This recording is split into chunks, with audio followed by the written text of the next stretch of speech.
ஆண்டவரும் அருமை இரட்சகருமாகிய இயேசு கிறிஸ்துவின் நாமத்தினாலே உங்கள் ஒவ்வொருவரையும் வாழ்த்துகிறேன். இந்த நாளிலும் நாம் தியானிக்கலாம். ரோமர் 11:22. ஆகையால் தேவனுடைய தயவையும் கண்டிப்பையும் பார், விழுந்தவர்களிடத்திலே கண்டிப்பையும் உன்னிடத்திலே தயவையும் காண்பித்தார். அந்த தயவிலே நிலைத்திருப்பாயானால் உனக்கு தயவு கிடைக்கும். நிலைத்திராவிட்டால் நீயும் வெட்டுண்டு போவாய்.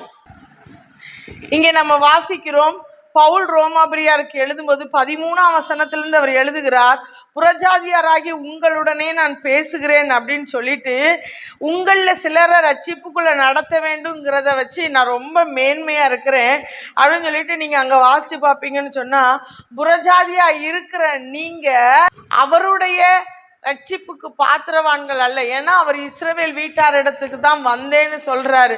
அதனால ஏதோ கிருபையாய் இரக்கமாய் தயவாய் இந்த ரட்சிப்பை நமக்கு தந்திருக்கிறார்.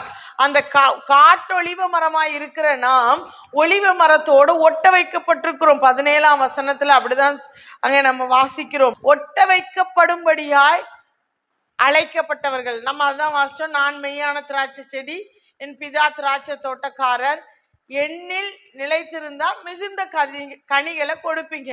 அப்போ இந்த ஒளிவ மரமாகிய நல்ல ஒளிவ மரமாகிய இந்த கிறிஸ்துவோட நாம இந்த காட்டொளிவ மரமாய் புறஜாதியாராய் இருக்கிற நாம் அவரோட ஒட்டப்படும் பொழுதுதான் நிச்சயமாகவே அவருடைய தயவினாலே ஒரு நிலைத்திருக்கிற அனுபவத்தை நாம் பெற்றுக்கொள்ள முடியும். இன்றைக்கு மாத்திரமல்ல, நித்திய காலமாய் அவரோடு நிலைத்திருக்கிற அனுபவத்தையும் பெற்றுக்கொள்ள முடியும். அதைத்தான் இங்க பவுல் சொல்றாரு, விழுந்தவர்களிடத்துல கண்டிப்பையும். ஒருவேளை அவங்க தவறு பண்ணினதுனால, விழுந்து போனதுனால தேவனுடைய கண்டிப்பு, தேவனுடைய எச்சரிப்பு அவங்களுக்கு நேரா வந்திருக்கலாம். ஆனா உனக்கு கிடைச்ச அந்த தயவை நினைச்சு பெருமை பாராட்டாத, மேன்மை பாராட்டாத. இதனால உன் உச்சந்தலை கொஞ்சம் உயர வேண்டாம் அப்படின்னு சொல்றாரு. ஏன் அப்படின்னா, நான் நல்லா இருக்கிறேன், ஆண்டவர் என்ன தண்டிக்கல அப்படிங்கிற மாதிரி ஒரு சிலருக்கு வந்துடும் ஆவிக்குரிய வாழ்க்கையில. நீங்க பாத்தீங்க அப்படின்னா, கஷ்டத்துக்கு மத்தியில, பாடுகளுக்கு மத்தியில போனா ஜனம் இன்னைக்கு என்ன சொல்ல ஆரம்பிக்கிறாங்க தெரியுமா?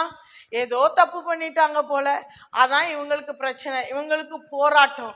ஆண்டவர் கிருபையா உன் மேல தயவு வச்சிருக்கிறா, அதை எண்ணி ஆண்டவருக்கு நன்றி சொல்லு.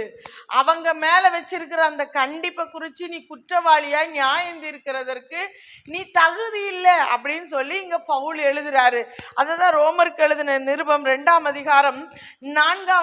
3-4 இப்படி சொல்லுகிறார், இப்படிப்பட்டவைகளை செய்கிறவர்களை குற்றவாளி என்று தீர்த்தும் அவைகளையே செய்கிறவனே நீ தேவனுடைய நியாய தீர்ப்புக்கு தப்பிக்கொள்ளலாம் என்று நினைக்கிறாய் அல்லது தேவ தயவு நீ குணப்படும்படி உன்னை ஏவுகிறது என்று அறியாமல் அவருடைய தயவு, பொறுமை, நீடிய சாந்தம் இவைகளின் ஐஸ்வர்யத்தை அசட்டை பண்ணுகிறாயோ என்று எழுதுகிறார். அருமையான தேவ பிள்ளைகளே, நம்ம குணப்படுகிறதற்கு தான் இந்த தயவை தந்திருக்கிறார்.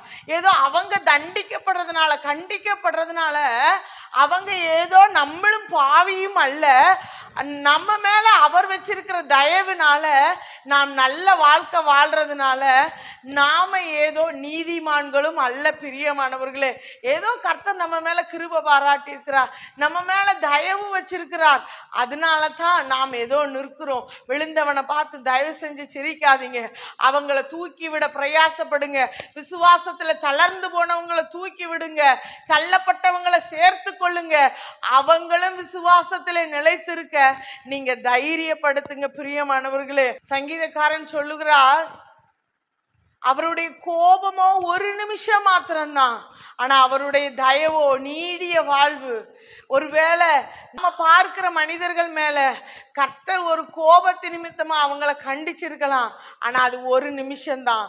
ஆனா தேவனுடைய தயவு நீடிய வாழ்வு. அடுத்த செகண்ட் அவங்க கர்த்தர் பக்கமா திரும்புவாங்களே, ஆனால் நீடிய வாழ்வை கொடுக்கிற அளவுக்கு அவரிடத்தில் தயவை பெற்றுக்கொள்வார்கள். பிரியமானவர்களே, எனவே ஏதோ ஒரு மூலையில ஒரு சின்ன தயவை பெற்றிருக்கிற நாம் மற்றவர்களுக்கு முன்பதாக நம்மை பெருமை பாராட்டாதபடிக்கு அவருடைய தயவுக்காக நாம் நன்றி செலுத்துகிறவர்களாய் நாம் இருப்போம். பிரியமானவர்களே, இந்த தயவிலிருந்து நாம் விலகுவோமே ஆனால், அதாவது நாம அவங்கள பார்த்து சிரிப்போம் அப்படின்னா அல்லது அவங்கள பார்த்து குறை சொல்லுவோன்னு சொன்னா, அந்த கோபம் நம்ம மேல வந்துச்சுன்னு சொன்னா நம்மளால நிலை நிற்க முடியாது பிரியமானவர்களே.